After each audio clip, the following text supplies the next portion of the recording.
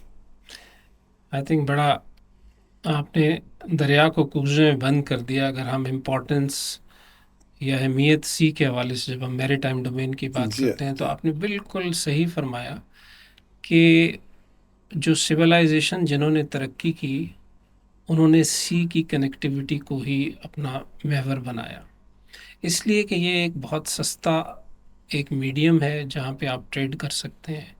اس کے علاوہ جیسے جیسے آبادی بڑھ رہی ہے تو جو ریسورسز لینڈ پہ ہیں وہ کم سے کم تر ہوتے جا رہے ہیں. تو اب جتنے بھی ملک ترقی کر رہے ہیں وہ سی کی طرف اپنا زیادہ زور دے رہے ہیں، چاہے وہ فشریز ہے، چاہے وہ ٹورزم ہے، چاہے وہ سب سوئل ہماری معدنیات ہیں جس میں آئل اینڈ گیس بھی ہے اور پریشیس سٹونز ہیں، اس طرح کی بہت ساری چیزیں ہیں. بلکہ زمین دوز اب تو جی ہاں، سرنگیں سب بنا کے سوائل، رستے بنا لیے جی بالکل، اور سمندر سے تیل بھی نکالے، پتہ نہیں کیا کچھ بالکل کرتے صحیح ہیں. فرما رہے ہیں. تو دوسرا امپورٹنٹ فیکٹر جو آپ نے بات کی وہ بھی آئی تھنک بہت ہی ریلیونٹ ہے کہ جو ایکسپورٹ، پہلی بات تو یہ ایکسپورٹ بڑھانے کی بہت ضرورت ہے. تو ایکسپورٹ کیسے بڑھے گی کہ آپ کے پاس کوسٹ کے اوپر کارخانے لگے. ہم نے کارخانے بہت زیادہ اندر لگا دیے، فاصلے بہت مطلب پنجاب میں، سندھ میں، اوپر. یہ بات نہیں کہ نہیں لگانے چاہیے، بالکل لگانے چاہیے، لیکن جو ایکسپورٹ اورینٹڈ کارخانے ہیں ان کا کوسٹ پہ لگانا بہت ضروری ہے. کیوں کہ آپ نے صرف ان کے اندر جو آپ نے خام مال ہے وہ ادھر لے جانا ہے اور وہیں پہ وہ بنے اور وہیں سے پھر چلا جائے، تو اس کی جو کاسٹ آف ڈوئنگ بزنس ہے بہت کم ہو جاتی ہے. اور وہ آپ کے لیے، اور یہی سب ممالک نے کیا ہوا ہے. انفارچونیٹ جیسے آپ نے انڈیا کی مثال دی، تو انڈیا اگرچہ اس کا 700 کلومیٹر کے قریب 7000 کلومیٹر کے قریب کوسٹ ہے اور ہمارا 1000 ہے، 1 اور 7 کی ریشو ہے، لیکن اس نے ابھی تک تقریباً 130 پورٹس بنا چکا ہے. It's not only Bombay. ہم لوگ کراچی کے علاوہ ایک پورٹ قاسم بنائی اور گوادر کے بعد ہم لوگ رک گئے. تو یہ ایسا نہیں ہونا چاہیے. تو اس طرح انسینٹیو کریں، پالیسیز دیں تاکہ جو فورن انویسٹر ہے وہ آئے. ظاہر ہے گورنمنٹ سارا کام خود نہیں کر سکتی، گورنمنٹ جو کرتی ہے وہ پالیسیز بناتی ہے. تو جب آپ پالیسی بنائیں گے، چھوٹی سی مثال ہے، آپ اگر اپنے لان میں برڈس کے لیے چھوٹی چھوٹی چیزیں رکھیں تو برڈ آنا شروع ہو جائیں گے. تو اسی طریقے سے ہمیں بھی یہ ایز آف ڈوئنگ بزنس اور سیکورٹی انوائرمنٹ کو تھوڑا ٹھیک کر کے اس طرف آنے کی ضرورت ہے تاکہ اس پوٹینشیل کو ہم استعمال کر سکیں. اچھا غالباً جو چائنا ہے، جس طرح ابھی آپ نے بات کی کہ کارخانے جب دور لگیں گے تو ان کے اوپر جو ہے اخراجات زیادہ آتے ہیں، خام مال کی اور فنش پروڈکٹ کی قیمتوں میں فرق آ جاتا ہے. تو چائنا بھی ان فاصلوں کو ختم کرنے کے لیے گرم پانیوں تک آنا چاہ رہا ہے اور سی پیک اس کا یہ روٹ جو ہے وہ ڈیولپ ہوا ہے. آپ یہ بتائیے کہ یہ جو سی پیک کا روٹ ہے اور یہ جو گوادر پورٹ ہے، یہ پاکستان کی ترقی میں کیا کردار ادا کر سکتی ہے؟ آپ اس کو کس نظر سے دیکھتے ہیں مستقبل قریب میں؟ جیسے اس کو پہلی بات تو یہ ہے کہ گوادر پورٹ سی پیک سے پہلے اور سی پیک کے بعد دونوں چیزوں کو موازنہ بھی کرنے کی ضرورت ہے. گوادر پورٹ اور اس کی وائبلٹی اور اس کا جو پوٹینشیل ہے وہ پاکستان کے جو پلانرز تھے میری ٹائم سے جو آشنا ہے انہوں نے اس کا ادراک کر لیا تھا، اسی لیے اس پہ کام پہلے سے انڈیپینڈنٹ شروع ہو گیا. لیکن یہ چونکہ منی انٹینسو ہوتا ہے کام تو یہ سلو تھا. پھر جب چائنا کے ساتھ یہ بی آر آئی کا کمپوننٹ سٹارٹ ہوا تو اس میں یہ ایک بہت بڑا لیوکریٹو میں کہہ سکتا ہوں، یا آپ ایک ون ون سچویشن پاکستان اور چائنا کے لیے بنا کہ اس کو اس کے اندر لے لیا جائے. تو یہ ایک قسم کا سوئس کینال آن لینڈ بن جائے گا. تو جتنا اس سے ریونیو کما رہا ہے ایجپٹ، وہ ہم لوگ بھی اس سے کمائیں گے. اور ہمارا جو پہلا جو آئیڈیا تھا وہ یہی تھا، اور اس کا پوٹینشیل اس وقت جو اسٹیمیٹ کیا گیا وہ 70 بلین پر اینم کا ہے. کہ اگر یہ پورا پروجیکٹ اگر چل پڑتا ہے تو یہ آپ کے تو ماشاءاللہ اس کے بہت زیادہ ڈیویڈنڈ سے اسی ایک ہماری اکانومی کے اندر ایک بہت بڑا انقلاب آ سکتا ہے. جی بالکل. تو لیکن چونکہ بیک اینڈ پہ کچھ چائنا کا بھی کمپوننٹ آ گیا اور ہمارے یہاں کچھ اس کی پولیٹیسائزیشن بہت زیادہ ہو گئی، تو جو انٹرنیشنل اس کی ریزسٹنس ہے وہ پھر ہمارے اوپر بھی اس کا عمل دخل ہونا شروع ہو گیا. لوکل کچھ پالیٹکس بھی بیچ میں آ گئی. تو میں یہ ضرور کہوں گا کہ یہ کچھ ڈیلے اس میں ہوا ہے لیکن اتنا نہیں ہے، اور یہ اپنے اس حساب سے چل رہا ہے. اور انشاءاللہ آنے والے دنوں میں اس کے ڈیویڈنڈس ہماری اس کے فروٹس جو ہیں وہ پاکستان کو نظر آئیں ضرور گے. ملیں گے. چونکہ اس کے فیزز تھے تو فیزز میں پہلا فیز جو تھا وہ زیادہ انفراسٹرکچر ڈیولپمنٹ کے اوپر تھا، جس میں کہ پاور پروجیکٹس تھے. تو 80 to 90% پاور پروجیکٹس تو کمپلیٹ ہو گئے. اس کے علاوہ ریل، روڈ اور یہ سارا نیٹ ورک تھا، اس کے اوپر کافی کام ہو چکا ہے، تقریباً 4000 سے زیادہ. چائنا ہے، اس نے بھی اپنے اینڈ پہ جو 4000 کی ایک پوری بنانا تھا نیٹ ورک اس نے بنا دیا. ہمارے اینڈ پہ بھی یہ کام چل رہا ہے، تھوڑا سلو ہو گیا. تو پھر یہ ہے کہ اس کے جو اسپیشل زونز ہیں جن کے اندر بیسیکلی انویسٹمنٹ آنی تھی، وہ زونز ابھی تک ہمارے پاس اس طرح نہیں بن سکے، جس کے اندر ہماری جو ذمہ داری ہے اس میں تھوڑا سا ڈیلے ہو گیا.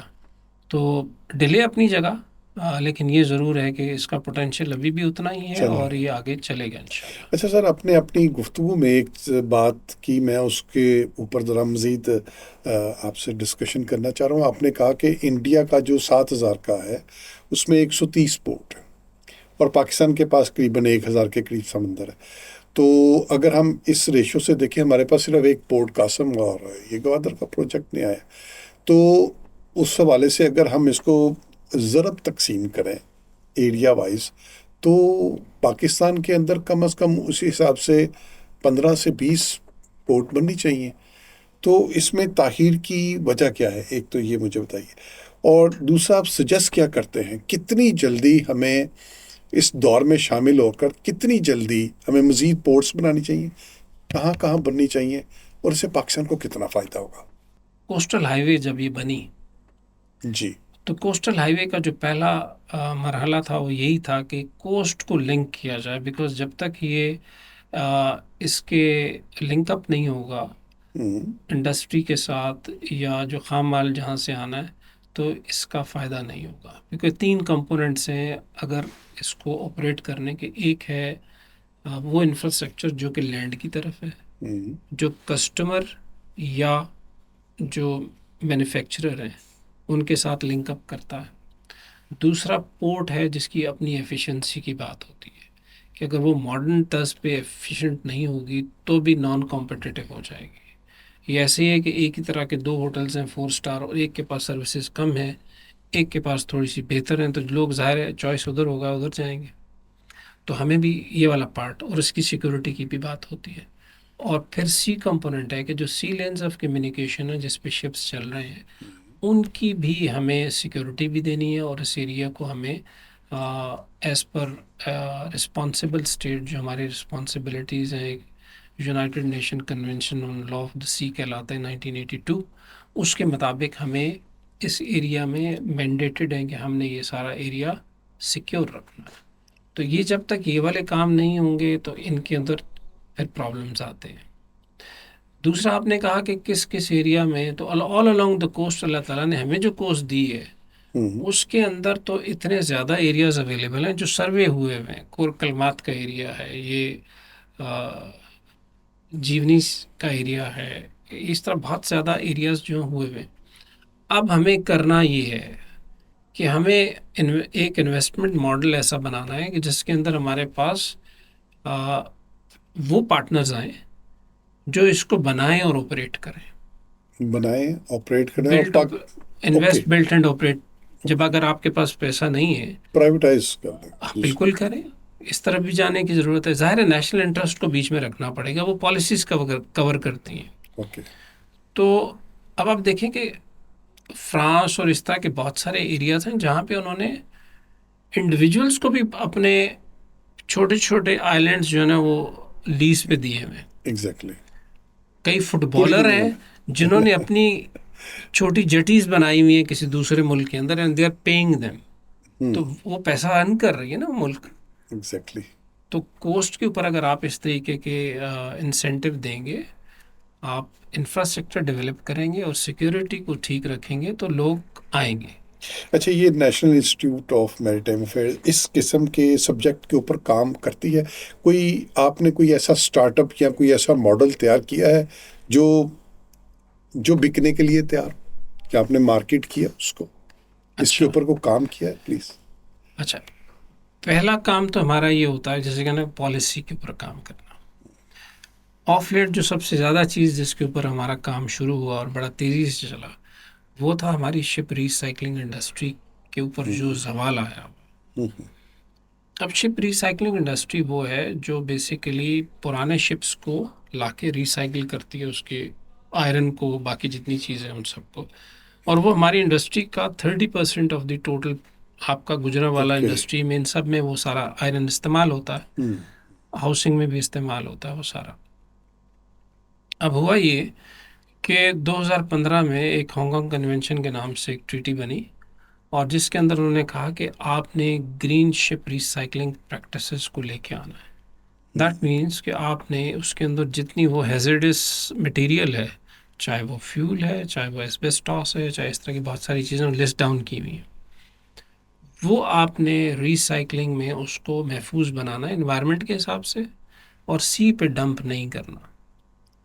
اور جو ملک یہ نہیں کریں گے ان کے اوپر سینکشنز لگیں گی. اور انہوں نے پھر ہیلپ آؤٹ بھی کرنا شروع کیا ان ملکوں کو جو یہ کام کر رہے تھے. درست. تو ایشیا میں سب سے بڑی یہ انڈسٹری ہمارے پاس تھی کیونکہ اللہ تعالیٰ نے آپ کو گڈانی ایک بہت بڑا ایریا دیا ہوا. ایگزیکٹلی. اس کے بعد آتا ہے انڈیا, اس کے بعد آتا ہے بنگلہ دیش. تو انڈیا نے بھی اس کو ریٹیفائی کر لیا, بنگلہ دیش نے بھی کر لیا, ہم نے ابھی تک اس کو شروع ہی نہیں کیا. اور 1 سال آگے رہ گیا جس کے اندر ہمارے اوپر یہ سینکشن لگ جائے گی کہ آپ کو کوئی شپ بریکنگ کے لیے نہیں ملے گا. تو ناروے کے تعاون سے پھر ہم نے اس پروجیکٹ کو اٹھایا اور ناروے نے کہا کہ ہم آپ کو ہیلپ آؤٹ کرتے ہیں. اسی ضمن میں پھر آئی ایم او کے ساتھ پاس ہم کے جو انٹرنیشنل میریٹائم آرگنائزیشن ہے جو اس طرح کے پروجیکٹس کو کنٹریز کے ساتھ مل کے کرواتے ہیں, جیسے انہوں نے بنگلہ دیش میں کروایا, اور وہ فنڈنگز بھی دیتے ہیں, وہ ٹریننگ بھی دیتے ہیں, وہ یہ سارا کچھ کرتے ہیں. اب آپ کہیں گے کہ ان کا کیا انٹرسٹ ہے؟ جی, ان کا انٹرسٹ یہ ہے, جیسے ناروے کی میں بات کروں تو ناروے کے پاس اس وقت تقریباً 1800+ شپس ہیں, مرچنٹ شپ کا فلیٹ بہت بڑا ہے ان کا. اب ان شپ کے اندر بھی گرینس پریکٹسز کو لانے کی کوشش کی جا رہی ہے کہ جو SDGs کے اندر آپ کو یہ پتا ہوگا کہ اس میں 2030 تک ایک لمٹ لگا دی ہے کہ وہ تمام شپس جو ہیں وہ سی پہ پولوشن نہیں کر سکیں گے. ابھی پہلے تو وہ اپنی بلجز اور آئل پھینک دیتے تھے, اب وہ نہیں کر سکیں گے. آج اس میں لیجسلیشن ہو رہی ہے, سمندری حیات کو بچانے کے لیے قانون سازی ہو چکی ہے. اور اب ڈیزائن کے اندر ان چیزوں کو لایا جا رہا ہے کہ شپ ڈیزائن ایسے کریں کہ وہ ان کے اوپر ایسی مشینری لگی ہو جو اس کو سیف بنائے, ریسائکل انورٹ کر کے اس کو سیف بنائے اور شپ زندگیوں کے لیے خطرہ نہ ہو. بالکل. تو اس حوالے سے ابھی جو پرانے شپس ہیں وہ سارے اسکریپ ہوں گے. اوکے, اور نئے بنیں گے. تو 40% جو ہے fleet of Norway will be اس کو اسکریپ ہونا ہے. کچھ ماڈیفائی ہو جائیں گے. اب وہ جو 40% ہے اس کو آپ حساب لگا لیں کہ اگلے 5 سے 6 سال کے اندر یہ اتنی ہیوی چیز, وہ اب ناروے کو پرابلم یہ ہے کہ ہمیں کہاں لے کے جاؤں گا, یہ ان کا انٹرسٹ ہے یہ. تو وہ یہ کہتے ہیں کہ سوئس کنال سے جب ہم نکلتے ہیں تو پاکستان سب سے پہلا کسٹمر بنتا ہے ہمارا. ہم کیوں تو انہوں نے گھوم کے کہا نیچے سے جائیں گے انڈیا اور ادھر جائیں گے, تو ہمارا تو یہ بنتا ہے. تو ان کے امبیسڈر نے جو میرے ساتھ بات کی, انہوں نے کہا کہ ہم آپ کو بزنس دینا چاہتے ہیں, آپ لیتے نہیں ہیں. میں نے کہا جی خرید کیا ہو گیا؟ تو بات یہاں سے چلی. تو بہرحال یہ کافی زیادہ ابھی لائم لائٹ میں آ گیا. ہم نے ministry of maritime affairs, ministry of foreign affairs, وہاں پہ بھی اس کی پریزنٹیشنز ہوئی, اور اس کے بعد ابھی یہ نیشنل لیول پہ اس کی موومنٹ بڑی تیز چل رہی ہے. تو آنے والے دنوں میں انشاءاللہ ہم یہ دیکھ رہے ہیں کہ اگرچہ لیٹ, بہت لیٹ, لیکن شروع ہو گیا. تو یہ ایک پروجیکٹ جو بالکل سامنے سامنے جس کی میں آپ کو بات کروں کہ یہ ہے. اچھا سر, ہمارا چونکہ یہ پوڈ کاسٹ پروگرام ہوتا ہے اور یہ جو یوٹیوب پہ چلنا ہوتا ہے, اس لیے اس کی طوالت اور زیادہ نہیں ہوتی, تو پروگرام کا وقت ختم ہونے میں چند منٹ ہیں. تو میں چاہ رہا ہوں اس سے پہلے ہم آپ سے کچھ اہم سوالات کر لیں. ایک تو سوال جس طرح آپ نے کیا, میرا سیکنڈ لاسٹ کویشچن ہے یہ, آپ ایک بڑے آرمی آفیسر بھی ہیں, آپ ایک بہت بڑے ذمہ دار ادارے میں ایک اہم پوزیشن پہ بھی کام کر رہے ہیں. تو کویشچن یہ ہے کہ مثلا میں نے جرنلزم کا جب آغاز کیا 87 میں, اور اس وقت ایک جنگ اخبار میں میرا فیچر جو پہلا چھپا تھا وہ کالا باغ ڈیم کے اوپر چھپا تھا. میں نے اس وقت ڈاکٹر محبوب الحق صاحب کی ایک رپورٹ کو ٹرانسلیٹ کر کے اس میں شامل کیا کہ 2025 تک جو ہے نا پاکستان میں اگر یہ ڈیم نہ بنے یا پانی کو سٹوریج نہ کیا تو ہم کرائسس میں چلے جائیں گے, انرجی کرائسس بھی آئے گا. یہ قریباً میں بات سر کر رہا ہوں کوئی 36 سال پرانی. تو ہم نے 36 سالوں میں کوئی پانی کے بڑے سٹوریج نہیں بنائے, ہم انرجی کرائسس میں آ گئے. ہمیں نظر بھی آ رہا ہوتا ہے کہ یہ کام ہم نہیں کریں گے تو ہمارا بچوں کا مستقبل جو ہے وہ خطرے میں پڑ جائے گا, ہم پھر بھی وہ کام نہیں کرتے. ہمیں ترقی کے زینے معلوم ہوتے ہیں, ہم وہ طے کیوں نہیں کرتے؟ یہ نیشنل سطح پہ, قومی سطح پہ اتنا بڑا خلا کیوں ہے؟ ہم اپنے دشمن کیوں ہیں سر؟ اس کے بھی میرے خیال میں 2-3 پہلو ہیں. ایک پہلو تو یہ ہے کہ جو پولیٹیکل وزڈم کی جب ہم بات کرتے ہیں کہ پولیٹیکل پارٹیز اور جو لیڈرشپ ہے ان کو میرے خیال میں اس کو دیکھنا پڑے گا. مثال میں آپ کو جاپان کی دیتا ہوں. جاپان میں 2 مہینے میں 2 وزیر اعظم چینج ہو جاتے ہیں آن پرنسپل اسٹینڈ, لیکن وہاں پہ گورنمنٹ کے اوپر بہت بڑا کوئی پرابلم نہیں آتا, بیکاز انہوں نے اپنی پالیسیز بہت, جو اکنامک پالیسیز ہیں, جو سسٹم ہے وہ اتنا روبسٹ بنا دی ہے کہ ایک بندے کے آنے جانے سے یا اس سے فرق نہیں پڑتا. سسٹم اپنی جگہ. تو سسٹینیبلٹی آف پالیسیز کی ایک بات ہو گئی, پولیٹیکل وزڈم کی بات ہو گئی. ان چیزوں کو دیکھنے کی ضرورت ہے. ہمارے ہاں جب یہ چیزیں ہوتی ہیں تو ہمارے ہاں ایک شفٹ ہو جاتا ہے. تو سی پیک کے اوپر بھی اگر آپ دیکھیں تو ہمارے پاس مختلف رائے اور مختلف چیزیں آنا شروع ہو جاتی ہیں جیسے ہی چینج آف پیس ہوتا ہے ایک سائڈ پہ. تو میرے خیال میں ان چیزوں کو دیکھنے کی ضرورت ہے. دوسرا یہ ہے کہ جو پولیٹیکل پارٹیز کے اندر بھی ایک سسٹم ہے, جیسے میں اگزامپل ابھی پہلے کچھ اسٹوڈنٹس کو دے رہا تھا کہ مہاتیر محمد کی آپ مثال لیں, اس کا تقریباً 40 سالہ کیریئر ہے, اسٹارٹنگ فرام نیچے سے چلتے چلتے 4-5 منسٹریز, 31 ایئر انہوں نے جی وہ ہے. تو وہ پھر جب وہاں پہنچتے ہیں تو پھر ایک ان کے اندر وہ سوچ ہوتی ہے. تو جن کنٹریز نے یہ ساری ترقی کی وہاں پہ کنٹینیوٹی آف پالیسیز ایک امپورٹنٹ رول پلے کرتی ہے. نیشنل لیول کی جو پالیسیز ہیں ان کو بالکل چھیڑا نہیں جانا چاہیے, ان کی حفاظت کرنی چاہیے. تو سر ہماری نوجوان نسل کو, ہمارے اسٹوڈنٹ کو آپ کیا میسج دیتے ہیں کہ ان کو, ہماری نسل کے لوگوں نے تو بہت کمیاں, کوتاہیاں اور غلطیاں کی جو ہمارے آنے والی نسل کو فیس کرنا پڑیں گی. اب ان کو کیا کرنا چاہیے کہ ان سے اگلی نسل جو ہے وہ اس طرح سے سروائیو نہ کرے, اس طرح سے وہ پشیمان نہ ہو جس طرح ہم پشیمان. پہلی بات تو یہ ہے کہ ہمیں کم از کم وہ کرنا چاہیے, وہ ٹریک لینا چاہیے جو اوروں نے لیا اور وہ ملک ابھی بہتر جگہ پہ پہنچ گئے ہیں. تو اسٹوڈنٹس کے حوالے سے میں یہ بات کرنا چاہوں گا کہ ہمارا ایرا جو ہے، جیسے میں نے کہا کہ ہمارا نالج ایکوزیشن کا ایرا تھا. اب کا جو ایرا ہے، نالج آلریڈی ہے، ابھی اس میں سے ریسرچ کر کے وزڈم تلاش کرنا ہے اور انوویشن کی طرف آنا ہے. تو ملک میں اس وقت جو ہے سب سے زیادہ کمی یہ ہے کہ نئے آئیڈیاز کی، innovative ideas, introduction of new technologies اور اس طرح کی چیزیں. تو میری ریکویسٹ آج کل کے طلباء سے ہمیشہ یہ ہوگی کہ وہ ریسرچ ضرور کریں، ڈیٹا ضرور لیں، پھر اپنا اس کے اوپر اپنا ایک عمارت بنائیں تو بہت محفوظ ہوگی وہ، اور آگے وہ سیلیبل بھی ہوگی. لیکن اگر آپ نے ڈیٹا نہیں لیا، اس کے اوپر ریسرچ نہیں کی، جو آج کل کے دور میں بہت ضروری ہے، تو وہ عمارت زیادہ دیر کھڑی نہیں رہے گی. چاہے وہ ہماری پالیسیز ہیں، چاہے وہ ہمارے مختلف مسائل کے اوپر جب ہم گفتگو کرتے ہیں تو اس میں بھی ہمارا یہ مسائل آ رہے ہیں. تو یہ والا پارٹ میں ان سے کہوں گا، اگر یہ وہ اچھے طریقے سے کریں گے تو ملک انشاءاللہ آگے چل کے جو عمارت بنے گی وہ ایک بڑی مضبوط بنیادوں پہ بنے گی. بہت شکریہ احمد سعید صاحب. حاضرین و ناظرین، آپ نے محترم جناب وائس ایڈمرل احمد سعید صاحب کی باتیں سنی.